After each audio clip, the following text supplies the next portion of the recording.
Carta do apóstolo Paulo a Tito, capítulo 3.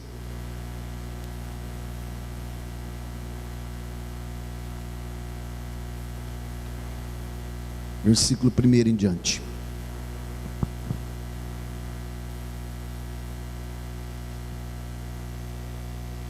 Vamos estender até o versículo 11.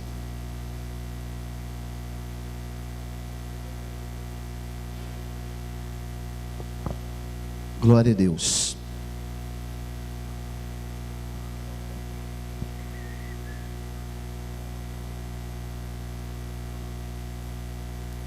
Todos acharam? Diz assim a santa, bendita e eterna palavra de Deus: admoesta-os que se sujeitem aos principados e potestades, que lhes obedeçam e estejam preparados para toda boa obra.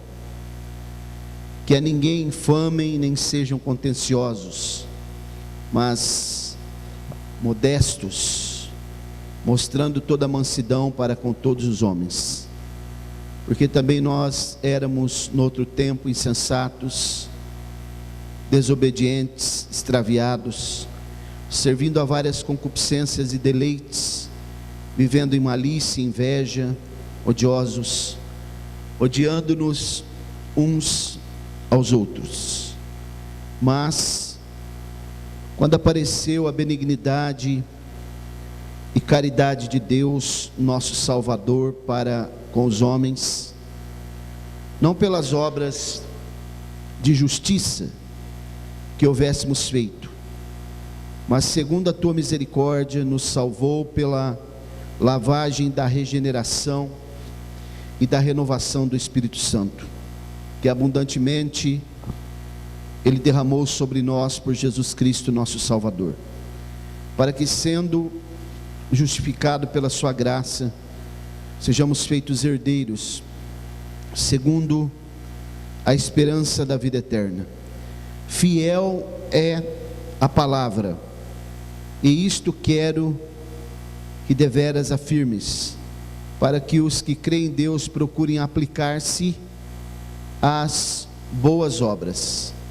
Estas coisas são boas e proveitosas aos homens, mas não entres em questões loucas, genealogias e contendas, nos debates acerca da lei, porque são coisas inúteis e vãs. Ao homem herege, depois de uma ou outra admoestação, evita-o, sabendo que esse tal está pervertido e peca, estando já em si mesmo condenado. Podemos dizer amém? Glória a Deus. Muito bem, irmãos, uma palavra para nossa reflexão nessa noite, sobre instruções que o apóstolo Paulo está remetendo ao seu filho na fé e auxiliar no ministério, Tito, que era o pastor responsável pela congregação na ilha de Creta, na Grécia.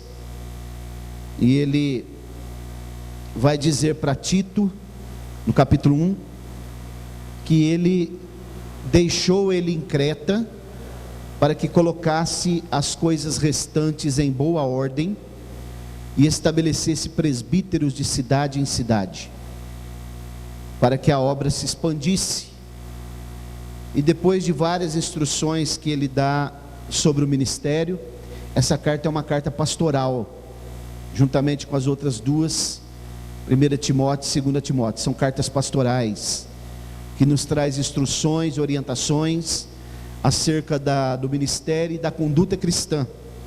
E é exatamente sobre a conduta cristã que ele está admoestando aqui a Tito, para que Tito fosse o porta-voz destas palavras para a igreja que estava sob a responsabilidade dele. Então o apóstolo Paulo,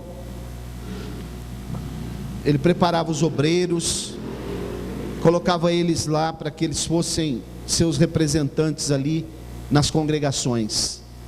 E como foi dito aqui pela irmã Roberta, e nós falamos ontem também vindo de volta na viagem, que quando a gente vai ouvir a palavra de Deus, irmãos, em qualquer lugar, é necessário que não se mude nunca a comida. Pode-se mudar o garçom, mas a comida tem que ser a mesma.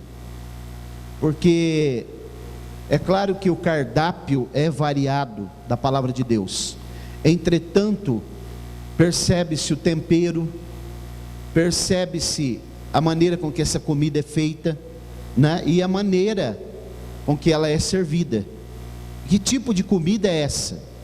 Se ela é nutritiva e aquilo que é necessário, ou se ela é fast food, né? Agradável ao paladar, mas faz mal. Tem muita coisa aí no mercado que a gente pode comer, nas lanchonetes, né? Comer e beber, que é muito bom no paladar, mas depois faz mal. E os nutricionistas e os médicos estão sempre admoestando a respeito daquilo que nós devemos comer. Alimentação balanceada, a maneira de ser servida também é muito importante, né? Tem que tomar muito cuidado no lugar que a gente vai comer, nas beiras de estrada aí, lugar que tem moscas, muito perigoso, né? Infecções que podem trazer até a morte. Então, é isso que nós devemos prestar muita atenção quando a gente for ouvir a palavra de Deus. Está de acordo com aquilo que nós aprendemos? Está de acordo com aquilo que a palavra de Deus, que é a fonte desse alimento espiritual, nos traz? Então ele está aqui trazendo uma orientação muito importante acerca da nossa conduta cristã no meio social, em relação às autoridades. Ele começa falando sobre as autoridades, admoestando que nós devemos nos sujeitar aos principados e às potestades. Isso aqui, irmãos, quando a gente lê esse texto, parece que dá uma impressão em nós que as potestades, os principados, são só aqueles que têm uma divisa, ou que têm uma farda, está revestido de uma magistratura. Mas não é isso só que a Bíblia está orientando, também. Mas a Bíblia está orientando também. Você sabia que um professor na escola é uma autoridade sobre aquele que está lá estudando naquele momento? Você sabia que um professor da escola dominical é uma autoridade? Você sabia que alguém que está revestido também como oficial da igreja, ele é uma autoridade sobre a sua vida, né? E várias autoridades, inclusive também no que tange até o marido, né? Se ele for um marido de caráter, um marido que teme a Deus, ele é uma autoridade sobre a esposa, sim. Não obstante nós estarmos vendo aí um movimento feminista tentando desconstruir esse princípio bíblico, dizendo que não, que a mulher não pode se sujeitar ao marido. É claro que tem maridos que não se pode ser sujeitos mesmo, mas quando a Bíblia fala de alguém que ele é temente a Deus, que ele tem os princípios que a palavra de Deus ensina, isso não é nenhum desmérito para a mulher. Há poucos dias eu vi a entrevista de uma mulher, que ela é uma desembargadora, é uma magistrada, e ela disse assim: eu vou deixar aqui hoje um recado para as feministas. Eu sou desembargadora e sou uma magistrada, sim. E tem um slogan aí agora que diz assim, ó: lugar de mulher é onde ela quer, né? Não é na cozinha, é onde ela quer. E aí ela disse assim: se lugar de mulher é onde ela quer, eu vou dizer para vocês onde eu quero. Eu sou uma magistrada, mas eu quero ficar na cozinha, eu quero cuidar do meu marido, eu quero cuidar dos meus filhos, e quero ser uma dona de casa. Qual o problema? Isso não é desmérito para mim, ela disse. Isso é uma honra. Qual é o problema de eu estar sujeito ao meu marido em casa? Eu sou uma desembargadora, mas qual o problema disso? Porque quando nós conhecemos os princípios da palavra de Deus e a conduta cristã, e é claro, irmãos, que tem maridos que não servem nem de parâmetro, né? São pessoas que não estão, não pode ser usado como referência. Mas aqui também ele está falando, não só nessa questão, mas o que você pensa que pode ser uma autoridade? O patrão, pode ser uma autoridade sobre a cabeça daquele que trabalha, né? Qualquer pessoa que exerce uma função que está sobre a nossa cabeça, essas pessoas são autoridades sobre nós. E a instrução do apóstolo Paulo a Tito é que ele admoestasse a igreja para que eles fossem tementes e que eles fossem obedientes às autoridades constituídas. Não é a pessoa, já expliquei para os irmãos aqui, não é a pessoa da autoridade, a pessoa, é o cargo que ele está revestido, ok? E também ele diz assim, que eles deveriam obedecê-los e estar preparado para toda boa obra. O crente, irmãos, o cristão autêntico, ele tem que estar preparado, arregimentado sempre, para toda boa obra, para realizar coisas boas, para realizar aquilo que a palavra de Deus instrui, para ser o mordomo fiel, como nós ouvimos aqui hoje pela manhã na escola dominical, aquele a qual o Senhor vai pedir contas, da maneira com que nós temos cuidado da obra dele, porque a obra não é nossa, a igreja tem um dono, e esse dono chama-se Jesus. Foi ele que comprou esta igreja, foi ele que pagou por ela, logo, ele tem prerrogativas sobre ela, ele tem autoridade sobre ela, como a cabeça da igreja. E então nós precisamos entender que se nós estamos cuidando da igreja que não é nossa, temos que estar preparados para toda boa obra, para desenvolver o trabalho do Senhor com dedicação, para não nos acovardar diante das tribulações, dos momentos difíceis, é sempre avançar, pensando que nós fomos constituídos, arregimentados e preparados como representantes, embaixadores de Cristo na terra. Nós somos aqueles que representam o Senhor aqui nesta terra, diante dos homens, e os homens precisam ver em nós o reflexo de Cristo, aonde quer que nós estejamos, para que o nome dele seja glorificado através das nossas obras, sempre.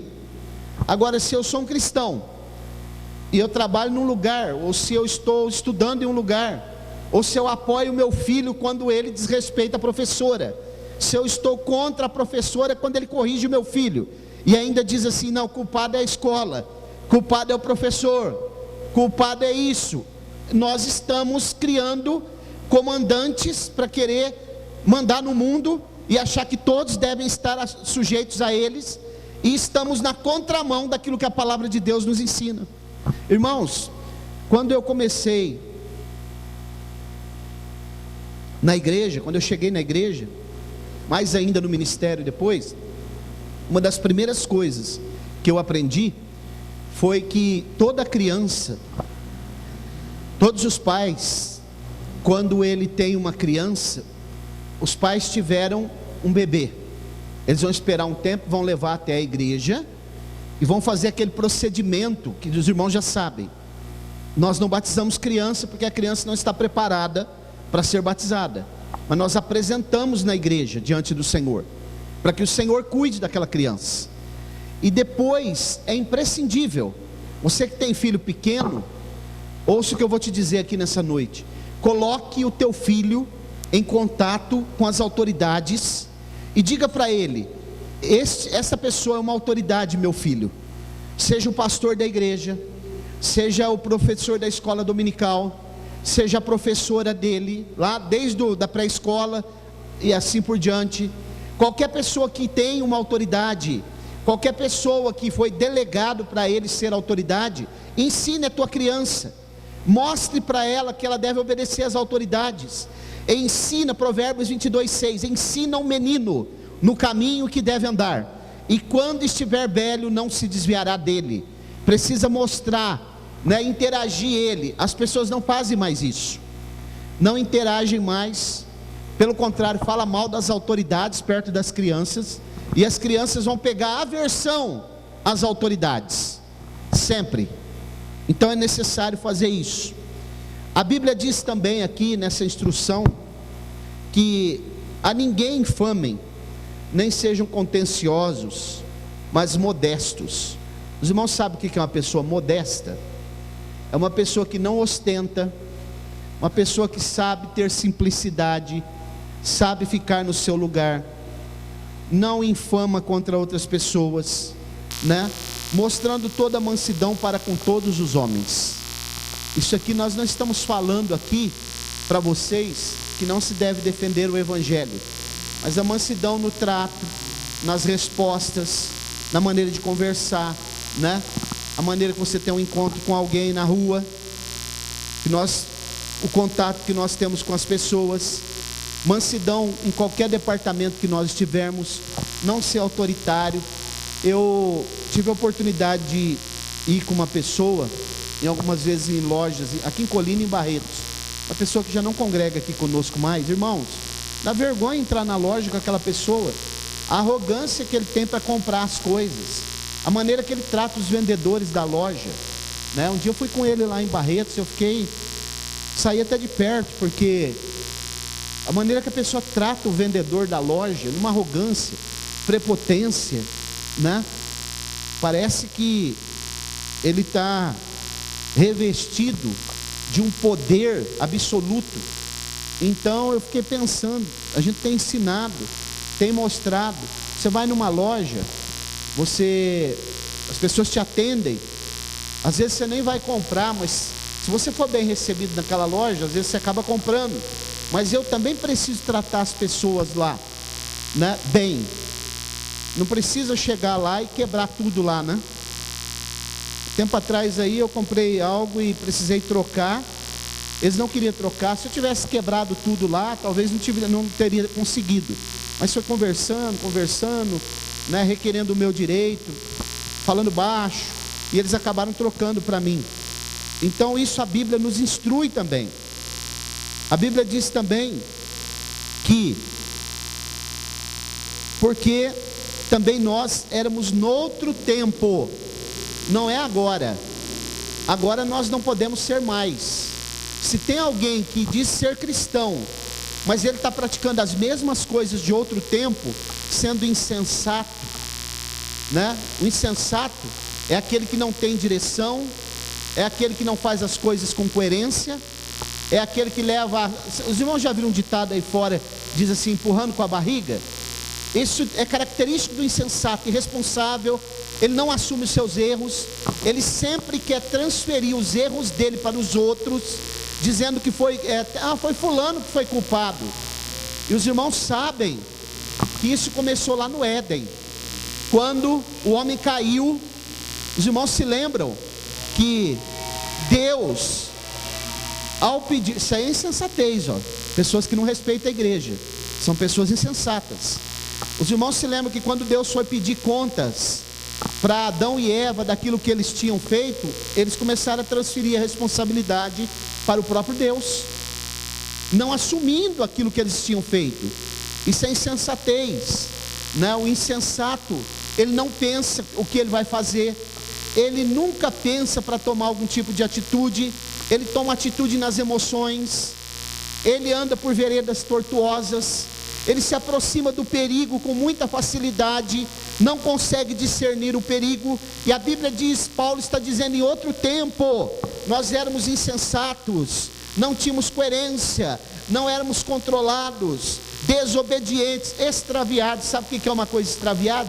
Já extraviaram sua bagagem? Vai para outro lugar que não tem nada a ver, outro endereço, outro destino. O extraviado, ele não tem o destino certo, ele não tem convicção, ele não sabe para onde vai, ele não sabe o que está no coração dele, do que ele crê. O apóstolo Paulo tem outro texto que ele diz, eu sei em quem tenho crido. Ele sabe, nós sabemos. E mais uma coisa, olha ali, ó, sabendo que fui posto, ele sabia, para a defesa do evangelho. Você sabe para onde você está indo? Qual que é o endereço? Qual que é o teu caminho? Qual que é o teu fundamento? Para onde você quer chegar? Por que você está na igreja, irmão? Aonde você quer chegar? Você tem um parâmetro? Tem uma referência? Há uma pátria que você está buscando? Há uma direção que você tem seguido? Você tem uma bússola para você não se perder. Os navegadores, por acaso, quando eles vão no mar alto, ou um avião quando sai para viagem, eles têm instrumentos de navegação para não se extraviar, não perderem a rota. A nosso farol, nosso instrumento de navegação, nosso GPS, a nossa bússola é a palavra de Deus, sempre. Nós éramos insensatos, extraviados, servindo a várias concupiscências. Sabe o que é concupiscência, né?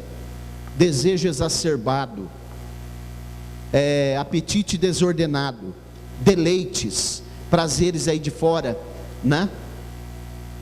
Hedonismo, vivendo em malícia e inveja. Se existe uma coisa que destrói a pessoa, chama-se inveja. A Bíblia diz que a inveja é como a podridão dos ossos. Os irmãos já imaginaram? A inveja destrói a pessoa. A inveja é terrível. Quem tem inveja, ele não quer o que o outro tem, ele quer ser o outro, de todo jeito, viu? Se alguém tem inveja de nós, ele não quer o que nós temos, ele quer estar no nosso lugar. O invejoso, e ele se autodestrói, porque o coração dele, como nós ouvimos ontem, está escrito por Satanás lá.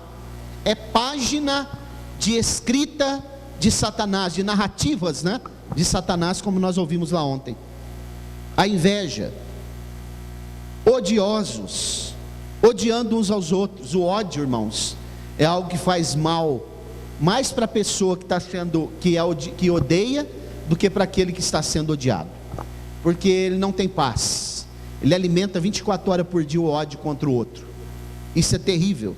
Mas Paulo está dizendo que é em outro tempo, quando nós não conhecíamos a palavra, quando nós não estávamos diante de Deus, quando nós não conhecíamos o Evangelho, quando nós não sabíamos o que era igreja, quando não sabíamos o que é comunidade cristã, quando nós não sabíamos o que é viver congregados na igreja. Agora nós já somos lavados, remidos no sangue de Jesus, já encontramos com Ele, já temos um reverencial que é Ele, já sabemos que Ele é o nosso Senhor, sabemos que Ele é o nosso paradigma, a nossa referência, sabemos que Ele nos ensina, conhecemos as instruções da palavra dEle. Então não pode ter mais isso, não pode.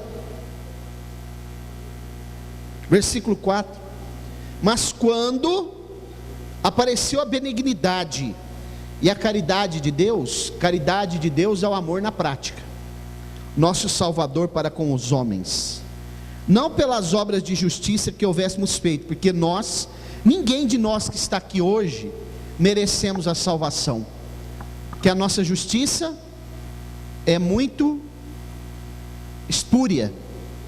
A nossa justiça é comparado na Bíblia, a justiça do ser humano, como trapo de imundícia, muito fraca. Nós não conseguimos nos justificar. Então Paulo está dizendo, sabe por que a caridade de Deus chegou até nós, o amor na prática? Ele deu o seu Filho para salvar, não pelas nossas obras, mas segundo a misericórdia, que é a misericórdia. Eu já expliquei para os irmãos que é um atributo que Deus tem, que é um atributo muito profundo, que quando Deus deveria ou deve imputar no ser humano aquilo que ele merece por culpa, ele não faz. Isso é misericórdia. Isso é misericórdia. Pela sua misericórdia nos salvou, pela lavagem da renovação do Espírito Santo.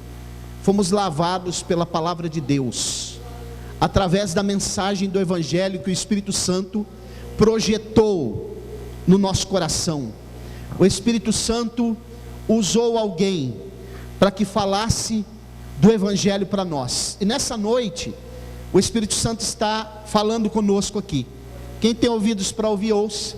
A mensagem do Evangelho está sendo exposta, para você ter tua vida transformada, mudada, mudança de caráter, arrependimento, vida nova, um novo cântico, uma nova esperança, uma nova direção, uma nova perspectiva, um novo projeto da tua vida, só através da pregação do Evangelho, que abundantemente Ele derramou. Verso 6: sobre nós por Jesus Cristo, nosso Salvador. Vocês perceberam como é que foi derramado sobre nós a regeneração que veio de Deus? Não foi gotejado sobre nós, não foi dado um pouquinho para nós, não foi dado apenas um lampejo. A Bíblia está dizendo que abundantemente. Você já parou para pensar que é como você chegar debaixo num dia de calor muito forte, sequidão, escassez no deserto, e de repente você achar uma grande cachoeira de água, e você chegar e entrar debaixo daquela cachoeira, e aquela cachoeira te lavar completamente, e você se sentir renovado, matar sua sede, se sentir limpo novamente. É isso exatamente o que o Evangelho faz na vida da pessoa, através da ação do Espírito Santo, por nosso Senhor e Salvador Jesus Cristo. É isso. A Bíblia diz, no verso 7, para que, sendo justificados pela sua graça, sejamos feitos herdeiros segundo a esperança da vida eterna. Os irmãos sabem o que é um herdeiro? É alguém que recebe uma herança dos seus pais, da sua família. E nós temos uma herança através de Jesus, porque Ele é rei, e nós temos esperança de ser príncipes, recebendo a vida eterna através dele. A herança do crente fiel não é aqui. A herança do cristão fiel não é nessa terra, não é no mundo que nós vivemos, não é no convívio que nós vivemos. Tem pessoas brigando por causa de herança aqui nesse mundo, brigando por causa das coisas, né? A melhor coisa que uma pessoa pode deixar aqui para outro é o legado, porque o legado não é o que nós deixamos para as pessoas, é o que nós deixamos nas pessoas, né? São referências, são lições, são boas ações, são paradigmas que nós deixamos nas outras pessoas, para que quando elas lembrarem, mesmo que nós já tiver morrido, meu pai, minha mãe, meu irmão, fulano de tal, me instruiu assim, eu estou lembrando aqui agora, isso é legado. Agora, brigar por coisas terrenas é uma tolice, porque a herança, a esperança, o galardão do crente não é nessa terra, é na vida eterna, é no céu. Não é aqui, irmãos, não é aqui. Eu já vi crentes fazendo cada tipo de projeto que eu fiquei bobo. Meu Deus, não é possível que eu estou ouvindo isso de uma pessoa que se diz cristão. Os projetos como se ele fosse viver aqui a vida toda, projetando para os filhos deles coisas terrenas aqui só.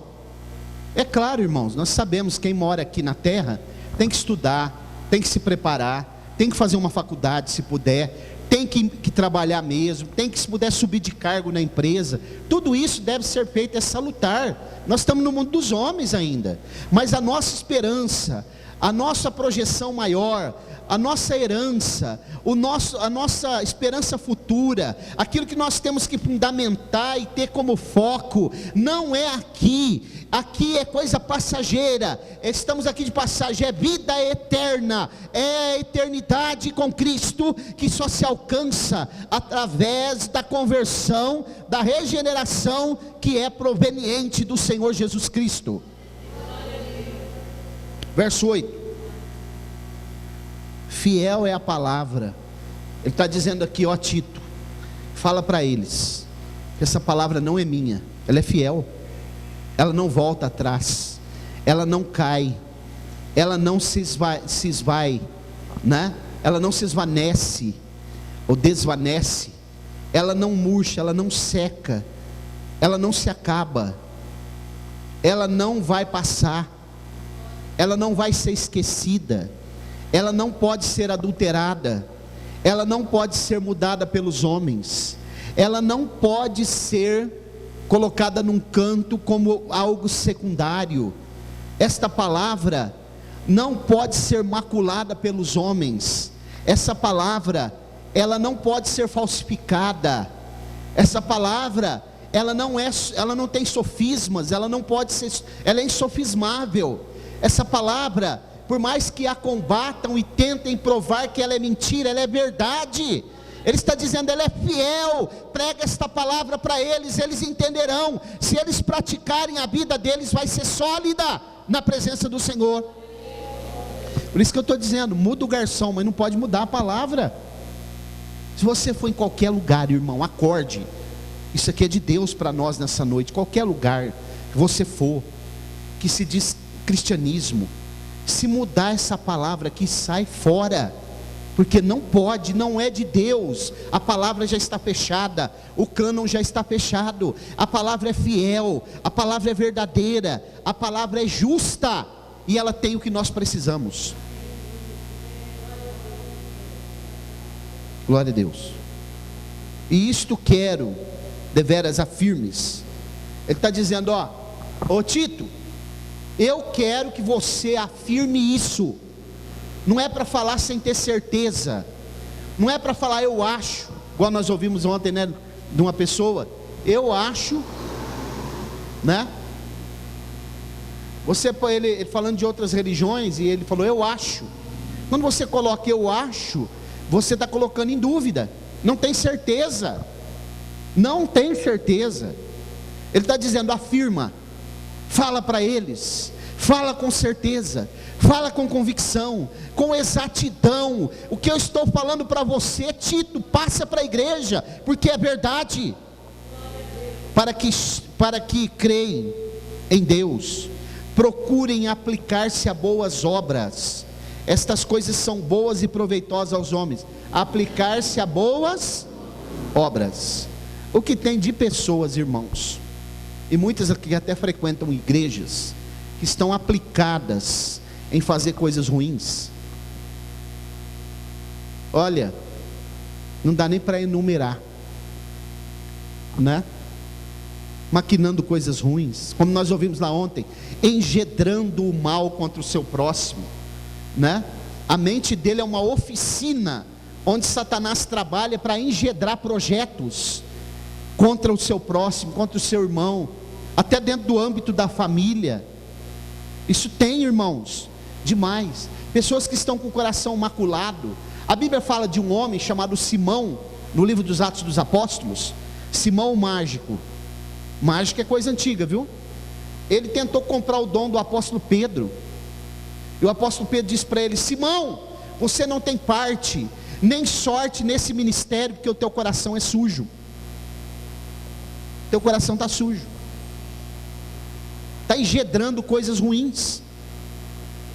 Versículo 9: mas não entre em questões loucas, genealogias e contendas, e nos debates acerca da lei, porque são coisas inúteis e vãs. Isso aqui são debates inúteis.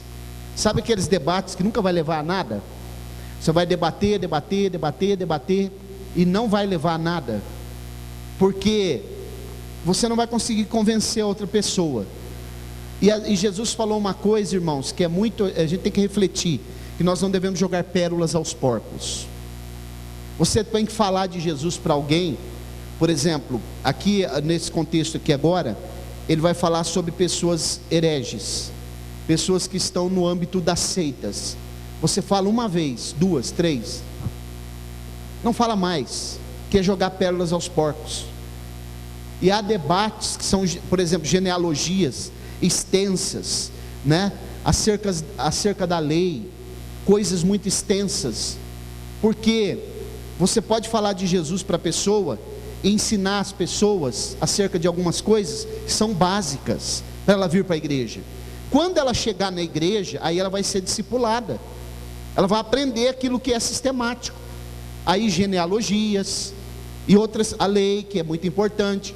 Agora, no momento do debate, que você for evangelizar alguém, não perca tempo de fazer isso. Fale o básico. Jesus Cristo é o Salvador. Vou te mostrar o plano da salvação. Jesus pode mudar a tua vida, pode te transformar. Agora, se ele for um adepto de uma seita, olha o que a Bíblia está mostrando. 10. Ao homem herege, depois de admoestá-lo ou corrigi-lo uma ou duas vezes, evitam,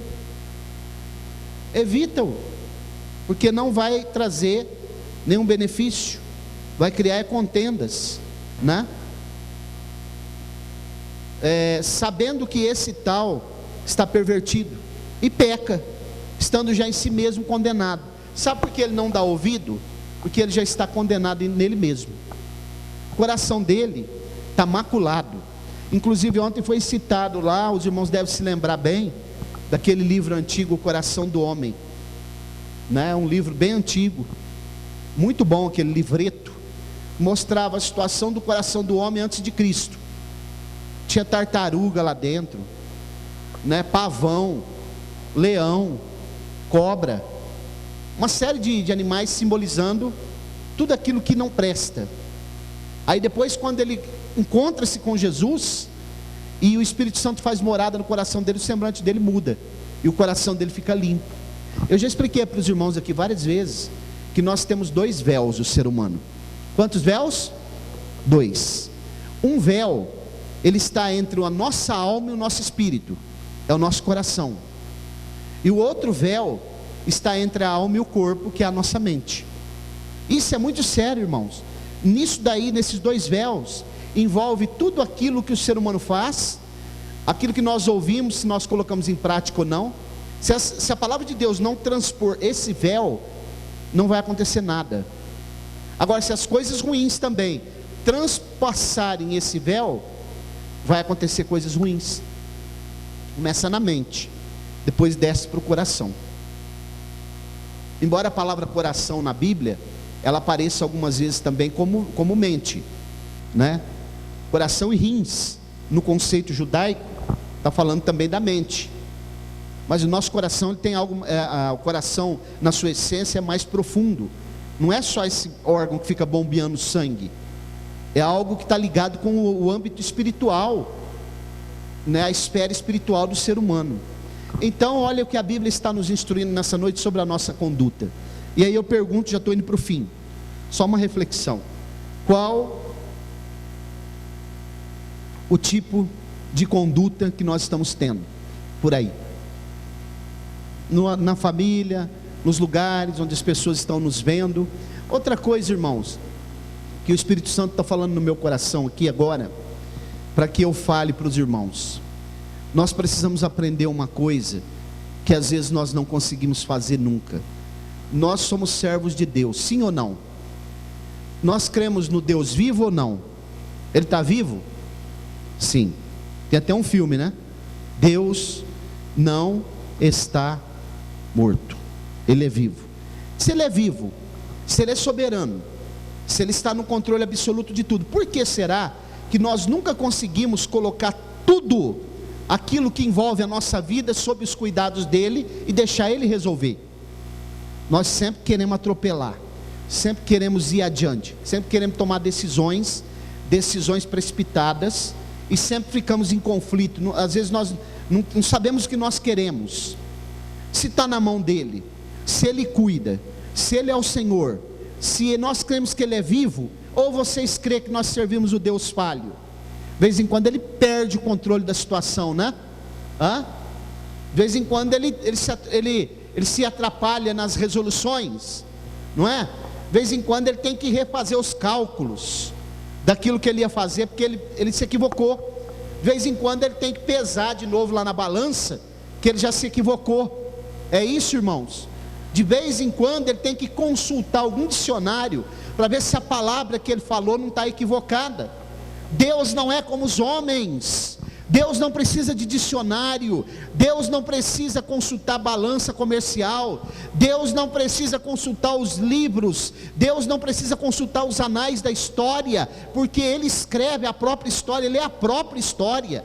Deus não precisa fazer reuniões, já falei várias vezes, para resolver. Deus não precisa refazer cálculos. Deus, Ele é o Senhor da física, da quântica, da química, o Senhor de todas as coisas, da matemática, o Senhor dos dialetos. Não precisa entrar na escola para entender o que os gregos estão falando agora, ou o que os Os arábios estão falando agora porque Ele é o Criador de todas as línguas e dialetos. Foi Ele que separou quando a humanidade falava só um idioma. Deus sabe tudo, as equações, os cálculos, os pesos, tudo aquilo que os homens lutam para descobrir, a ciência. Os homens às vezes têm que pegar, irmãos, um separador de partículas e colocar partículas lá dentro, estou falando de física, para poder descobrir algumas coisas, né? Alguns separadores de partículas grandes, tem um na França gigantesco. Deus não precisa, Ele sabe o que está oculto, Ele sabe o que está no nosso coração,